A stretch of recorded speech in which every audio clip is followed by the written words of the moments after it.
Halo Tribuners, kembali lagi bersama saya Vicky Suwatun Hasanah dalam program Selebrasi Lokal 2022. Nah Tribuners, event sepak bola terbesar akan berlangsung mulai besok. Jadi kali ini kita akan membahas prediksi pertandingan antara Jerman versus Jepang yang akan diselenggarakan pada tanggal 23 November besok nih Tribuners. Bersama narasumber kita hari ini Bung Raf. Halo Bung Raf. Halo. Gimana nih kabarnya? Kabar baik dong. Alhamdulillah. Selain Bung Raf, kita juga ada hadir Bung Dimas. Halo Bung Dimas. Halo Vicky. Gimana kabarnya? Alhamdulillah baik seperti kemarin. Alhamdulillah. Bung Raf nih, aku ke Bung Raf dulu ya. Ini kalau melihat pertandingan Jerman versus Jepang nih, kira-kira menjagokan siapa nih Bung Raf? Ya, tentunya sebagai negara yang sesama di Asia, ya Jepang dong. Tapi Vicky, sebelum kita bahas ini nih, kita sapa dulu dong. Ada rekan kita yang udah sampai di Qatar ya. Wah iya, ada Mas Eko di sana. Wah, nanti bawa oleh-oleh. Ada nggak di sana durian atau mangga gitu? minta jersey. Iya. Oke, kita kembali ke topik nih ya. Oke, habis menyaparkan kita kembali ke topik. Pastinya Jepang, karena sesama Asia ya. Ya saya juga suka Jepang itu. Setiap pergelaran di Piala Dunia pasti dukung Jepang. Siapapun lawannya dukung Jepang. Yang menjadi buat saya ragu waktu itu adalah saya khawatir apabila Jepang ketemu sama Korea. Waduh, siapa nih gitu. Yeah. Tapi pasti dukung Jepang dong. Alasannya apa nih selain dari Asia nih? Alasannya apa? Jepang itu mainnya kolektif ya. Jadi kolektivitas yang diutamakan di timnya. Dan saya juga suka. Jadi mungkin boleh dibilang penggila Jepang kalau saya. Wah, penggila Jepang. Iya, dari cara main mereka itu pantang nyerah sebelum meskipun kebobolan nih ya, mau menit berapapun itu tetap aja berjuangnya itu luar biasa. Perjuangannya dulu yang buat kadang membuat inspirasi gitu, menginspirasi. Oke. Nah, Bung Dimas ini kalau melihat nih penggila Jepang banget nih, ini gimana nih? Berarti ya namanya orang Asia pasti pengen Asia menang lah ya gitu. Tapi kan kita lihat Jepang kayaknya belum pernah juara ya di Piala Dunia gitu kan. Dan memang kalau misalnya dibilang ulet, ya memang Jepang orang-orangnya memang ulet, rapi, rajin. Itu memang terkenal banget di Jepang ya. Dan kalau misalnya Bung Raf pede banget Jepang ya, Jerman gitu loh, kemarin juga juara Piala Dunia, masa nggak dijagokan tuh sayang aja gitu. Ya, kita sama-sama orang Asia, tapi saya bilang memang ulet. Tapi kalau lawan Jerman ya pasti. Tapi kan ada kemungkinan juga dong. Iya. Tapi bisa diralat sedikit dong ya. Yang kemarin juara Piala Dunia itu kan Prancis. Nah, kalau sebelumnya kan Jerman. Iya, Jerman. Memang Jerman, tapi di edisi berikutnya itu kan ya mitos ya, mungkin gagal gitu ya. Tapi ini kan edisi sebelumnya. Jadi Jerman memang pas pada saat 2018 gagal di fase grup. Tapi kan ini sudah berlalu lagi kan. Jadi istilahnya udah 2 kali ya. Mungkin bisa dengan skuad Jerman yang mumpuni sekarang, banyak yang muda-muda juga. Tapi tantangannya saya kira justru di situ. Jerman dengan skuad yang boleh dibilang baru. Apabila kita cari ya, track record Jerman juga tidak terlalu seapik dulu ya, meskipun pelatihnya cukup bagus ya. Tapi kalau untuk skor, tidak segila dulu. Ya, kalau dulu itu kan skornya tinggi-tinggi banget tuh. 4-3 gitu kan, ngebantai lah kalau mau kita bahasa kita ya, itu ngebantai. Nah, cuman Jerman ini memang di babak grup, itu yang menjadi kerap dia lambak panas gitu. Nah, jadi kalau saya melihat Jepang di sini siap meskipun kemarin kalah lawan Kanada. Tapi kalau kekalahan kemarin, kalau saya lirik ya, itu adalah bagaimana memang seorang pelatih si Hajime Moriyusa ini, dia pengen nyoba taktik baru nih, karena yang di grup E, boleh dibilang grup E ini berat gitu bagi Jepang ya, sebagai iya, karena ada Spanyol juga di situ kan. Betul. Dan ini yang harus mati-matian. Saya kira Jepang ini sanggup lah setidaknya ngimbangin ya, hasil imbang dengan Jerman. Manfaatnya apa? Kebetulan di musim kali ini ya, di tahun ini yang dibawa oleh pelatih ini memang pemain-pemain yang notabene udah kayakan pengalaman dan bermain banyak yang dari Liga Jerman. Nah, lawannya Jerman kan itu. Banyak yang Liga Jerman pemain di situ. Kemudian ada juga yang dari Liga Inggris. Kemudian ada juga saya harap itu penyerang Celtic itu yang si Maeda, penyerang dari Celtic, ya itu saya harap bisa on fire. Kalau kemarin kan memang di Celtic juga agak di Liga Champions juga karena dia tidak main hanya ngelihat gitu. Nah, saya kira akan sanggup setidaknya curi poin di laga perdana. Dan ingat, laga perdana itu tidak pernah mudah di kelas Piala Dunia. Tapi kan Bung Raf nih, kalau kita melihat ranking FIFA nih, ini kan Ya, jauh gitu ya dibanding Jerman, kan lebih unggul gitu kan. Kalau nggak salah Jerman itu ranking 11 ya. Nah, Jepang itu 24 nih, gimana nih? Ya, kalau Tanggapannya nih. Nah, kalau secara ranking memang ya di atas kalau kita ngomongin di atas kertas adalah ya Jepang itu memang di bawah dari Jerman. Karena apa? Karena kalau kita berpatokan sama ranking akan sangat berat sekali, karena bola itu kan bundar gitu ya. Bola itu bundar. Iya, bola itu bundar, dan kita nggak boleh ngebahas secara ranking di edisi Piala Dunia seperti ini. Dan ingat, Jepang itu meskipun belum pernah menjuarai namanya Piala Dunia, tapi mereka selalu di beberapa edisi terakhir ini lolos ke babak 16 besar loh. Dan meskipun di grup ini, grup boleh dibilang grup neraka bagi Jepang, saya kira akan tetap bisa lolos dengan kolektivitas tim, gaya bermain yang Spartan. Saya kira masih bisa lolos. Oke, Bu Nimas gimana nih tanggapannya? Iya, Kalau kepercayaan dirinya Jepang masih bisa lolos gitu. Bung Raf itu memang percaya dirinya tinggi banget ya. Kalau misalnya ngomongin Jepang gitu kan, secara orang Asia gitu kan. Saya sih sebenarnya tadi ada poin yang dibilang Jerman ini kan ininya baru-baru ya kan. Pemainnya baru-baru, dan kalau misalnya dilihat lagi sebenarnya pemainnya nggak terlalu baru, tapi memang ada pembaruan seperti kayak Havertz dan lain-lain, itu memang baru juga masuk. Tapi kalau boleh dilihat kan tadi dibilang yang saya tahu ya, Jepang itu peringkat 2 pas kualifikasi. Dan mungkin ya berbanding terbalik dengan Jerman gitu. Jerman itu peringkat pertama mengungguli Makedonia dan Rumania. Poinnya 27 gol, 27 menang 9 kali, kalah 1 kali, golnya 36. Terus kegolan cuma 4 kali. Berarti kan kolektivitas golnya jadi itu lebih baik daripada Jepang gitu kan. Sebenarnya gitu. Nah, terus gol terbanyak kedua itu apa ya? Dengan 39 gol, selisih 3 gol di bawah Inggris. Jadi di grup Eropa, Jerman itu terbanyak ngegolin di babak kualifikasi di bawah Inggris. Berarti ujung tombak Jerman itu lebih baik daripada tim-tim Eropa, negara-negara Eropa kecuali Inggris. Berarti gitu. bisa dibilang Jepang ini peluangnya sedikit kecil gitu ya? Sedikit kecil kalau misalnya kita Ya, melihat jadi kan dari gini, kualifikasi ya. Yang dilihat di babak kualifikasi itu, kalau disebutin tadi lawan-lawannya itu, aduh itu agak timpang, serius itu timpang, karena lawannya itu Makedonia Utara yang kemarin juga tadi malam juga main ya. Kemarin atau tadi malam ya, Makedonia Utara. Kemudian itu memang timpang sekali. Itu sama dengan mengibaratkan Jepang bertemu dengan ya mungkin Suriah atau ya, jadi ada di bawahnya gitu, levelnya di bawahnya. Coba kalau misalkan di grupnya dia itu memang ketemu, kita buat aja Irlandia Utara atau Georgia yang sekarang ya atau enggak kita buat aja ya mungkin Sweden gitu, enggak akan bisa seproduktif itu, karena beberapa kali ya Jerman ini kalau kita melihat ya, Jepang ini kerap bola-bola yang bagus itu. Makanya saya suka kenapa misalkan kayak Havertz ini dipasang nantinya, kadang dia kan ngebuang peluang ya kadang-kadang ya. Dan makanya saya harapkan di sini adalah bagaimana nanti striker yang dipasang pelatih Jepang ini bisa fit.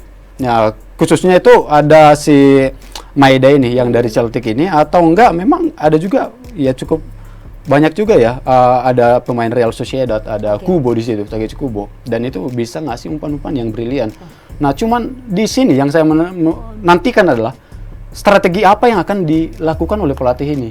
Kalau kemarin dia bermain di 4-3-2-1, saya penasaran kenapa yang biasanya lawan tim-tim besar seperti dulu lawan Amerika Serikat, bahkan lawan Korea Selatan nih yang mereka ngebantai 3-0. Itu yang dipasang itu formasi 4-4-2. Jadi nah ini kan lawan Jerman ya. Saya kira 4-4-2 sangat ideal untuk melawan Jerman, karena Jerman ini kan sangat ideal. Iya, sangat ideal. Kenapa sangat ideal? Kalau dia memasang seperti kemarin itu 4-3-2-1, dia bermain memang attacker menyerang ya. Nah, tapi kalau dengan 4-4-2, saya kira mereka akan mencoba mendominasi permainan, setidaknya mengimbangi dominasi dari Jerman. Kalau Jerman kan kita lihat ya di atas kertas memang lebih unggul, jauh lebih unggul. Nah gimana nih Bung Dimas, dari formasi yang cukup ideal katanya terus pemain-pemain yang bisa ngasih umpan brilian nih, gimana nih Tapi ya, Jerman nanggepin ini? perlu diingat ya, ini kan Jepang ya, yang notabene maaf ya, maksudnya orangnya tuh tidak terlalu tinggi-tinggi, sedangkan Jerman mempunyai back yang kualitasnya dunia seperti Rudiger, Schul. Jadi ya kemungkinan besar kalau misalnya mainnya crossing, yang saya tahu sih ya, Jepang itu mainnya jarang crossing gitu kan. Dia pasti mainnya tiki taka dari kaki ke kaki. Jarang sekali kalau misalnya dibilang tadi pencinta Jepang, tapi kayaknya aneh gitu kalau misalnya main Jepang. Inilah kesalahan kalau kita ngamatin bola. Kalau kita ngomong misalkan soalnya gini loh bro, seorang gelandang itu kalau kita nyebutin umpan itu tidak melulu secara crossing. Kalau kita lihat kan permainan Takeshikubo, kalau misalnya kita lihat ya dari kualifikasi Iran kenapa bisa di peringkat pertama, karena Iran itu memang menutup banget tengahnya pemain tengahnya Jepang.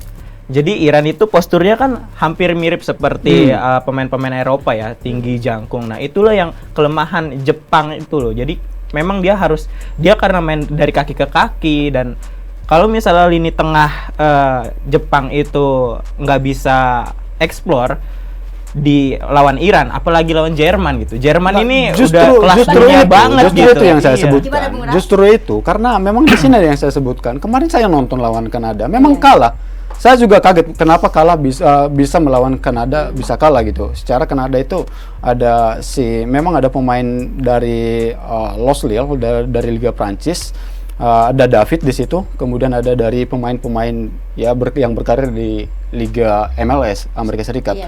Nah, cuman kenapa Jepang bisa kalah? Saya amati lagi nih, oh ya ternyata formasinya kok beda ya. Nah, pertanyaannya adalah formasi yang akan dilakukan oleh pelatih ini nanti melawan Jerman, saya kira mungkin dia tidak akan menggunakan formasi menyerang langsung seperti 4-3-2-1. Saya kira tidak di situ. Saya kira masih mengandalkan 4-4-2. Di mana 4-4-2 itu kalau kita kaji ke belakang itu pemain-pemain yang diturunkan di situ seperti ini nih, yang di belakang nih. Jadi ini mantan Liverpool yang kalau orang sebut tidak bersinar di Liverpool, Minamoto. Tapi dia kan sekarang ke AS Monaco ya. Nah, cuma pertanyaannya adalah, makanya kemarin saya sangat menantikan si Maeda. Nah, Dejan Maeda ini meskipun agak sudah boleh senior, tapi insting mencetak golnya luar biasa. Dan Takeshikubo ini adalah pemain yang meskipun posturnya kecil, tapi lincah, dan dia ini loh yang berani ngelewatin 1-2 pemain lalu ngasih umpan, dan umpan terobosan itu luar biasa sekali. Dan saya kira ini yang patut diwaspadai ya, sekelas kalau kita disebut tadi Rudiger. Saya kira Takeshikubo bisa mengakali ini, apalagi ada di sana ada ada Asano juga yang memang notabene udah bermain lama ya udah pernah bermain di Liga Jerman, dan ada sangat banyak yang bermain di Liga Jerman.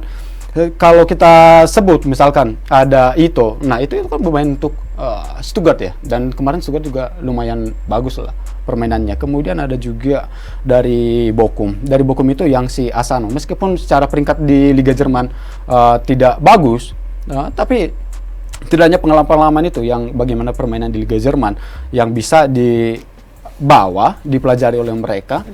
Dan ini nanti, makanya ini kita nantikan. Kalau saya menjamin Jepang bisa mengimbangi dan mencuri poin. Apalagi ini grup neraka, dan laga pertama itu tidak pernah murah. Apalagi bermain di Qatar ya, itu berbeda bermain di Qatar, berbeda bermain di Eropa. Oke, Bung Dimas gimana nih tanggapannya terkait pemain-pemain yang bintang yang udah cukup bagus gitu track recordnya ya? Berarti kan bisa jadi tim Jepang ini bisa menyulitkan buat tim Jepang gitu kan ya? Dan perlu dicatat juga ada Kamada juga yang bermain untuk Frankfurt di situ. Saya menantikan duet Kamada dengan Dejen ini loh. Nah, kalau dari pemain-pemain bintangnya sendiri Jerman ini bagaimana nih? Kalau Jerman ya jangan ditanya ya. Kalau misalnya ngomongin pemain bintang, dia banyak banget pemain bintang. Hampir seluruh skuadnya itu 70% atau 80% dari Jerman ya. Terus paling yang segelintir yang dari Inggris ya, sama Spanyol. Kalau misalnya saya lihat kemarin Jepang lawan Kanada ya, Kanada itu kan Jepang ngelakuin pelanggaran di titik penalti. Jadi kenapa bisa begitu? Karena di Kanada itu mainnya crossing. Jadi pas masuk ke kotak penalti, pemain Jepang nyelengkat tuh istilahnya lah ya, nyelengkat, langsung lah penalti. Kenapa bisa begitu? Karena mereka tuh gedabak kedibuk gitu. Kalau misalnya pemain Eropa yang posturnya tinggi-tinggi udah mulai masuk ke kotak penalti dan main crossing, dia bingung harus bagaimana gitu. Dan di sini kan banyak banget, kita tahu di sini ada Thomas Muller, ada Kai Havertz, terus juga ada banyak lah ya, misalnya Manuel Neuer juga ada. Kalau Thomas Muller saya kurang yakin ya dia bisa fit di laga kalau misalnya ini gini, ya. kalau misalnya Muller itu ya, Muller ini yang saya tahu ya, di sini dia udah memang umurnya 33 tahun, nggak muda lagi, tapi dia udah 118 kali main dan 44 gol di Bayern Munchen. Dan menurut saya skala apa namanya, Muller ya punya banyak pegangan lah istilahnya. Udah tahu bagaimana caranya mencetak gol ya. Itu kan nggak dikit gitu ya buat mencetak gol, dan dia mainnya di sekelas Bayern Munchen yang notabene main di Piala Eropa, di Champion juga. Jadi ya untuk membobol istilahnya, membobol gawang Jepang ya hal yang mudah ya. Gini loh, jadi kalau disebut membobol gawang Jepang hal mudah, itu adalah perkataan yang blunder bagi saya. Karena apa? Sama seperti di edisi yang lalu, di mana Jerman itu lawannya Korea Selatan loh, yang dilatih oleh Sintayong yang kini udah jadi pelatih gitu ya. Gimana Jerman itu memang ya semua orang ngedukung Jerman mengalahkan Korea Selatan karena di atas kertas, dan Thomas Muller juga ada di situ. Ya kalau kita ngomongin masa lalu ya masa lalu ya. Iya, kan masa justru depan itu. nggak ada Jadi, yang prediksi gitu. Tidak akan bisa kalau ngomongin terlalu mudah, tidak akan bisa. Oke, Bung Raf, ini dibilang Jepang ini kan cukup menyulitkan gitu, menyulitkan bagi Jerman ini. Kira-kira prediksi skornya ini berapa nih dengan peluang yang menurut Bung Raf ini cukup lumayan besar gitu? Saya kira peluang di sini bisa imbang ya, antar 1-1 atau 2-2. Imbang. Kalau prediksi ya itu 1-1 atau 2-2. Kalau 0-0 saya kira tipis, tidak Piala Dunia namanya apabila 0-0 di laga perdana. Oke, kalau ke Jerman sendiri nih, kan tim besar nih ya kan, dia juga udah 4 kali kalau nggak salah ya juara Piala Dunia tahun 54, 74, 90 dan 2014 kemarin ya. Nah ini pasti kan peluangnya besar nih untuk lolos di Piala Dunia ini. Ini berapa nih prediksi skornya dari Bung Dimas? Kalau saya melihat di grup ini ya, istilahnya kan di sini ada Spanyol, Costa Rica, Jerman, Jepang.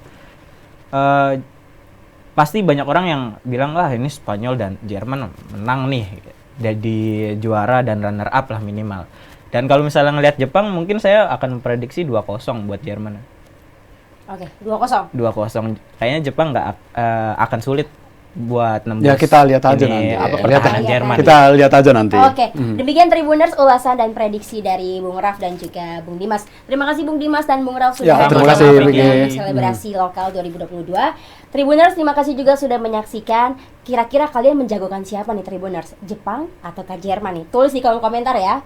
Saya Vicky Suatunasana pamit undur diri, dan jangan lupa terus saksikan selebrasi lokal 2022. Jangan lupa subscribe ya.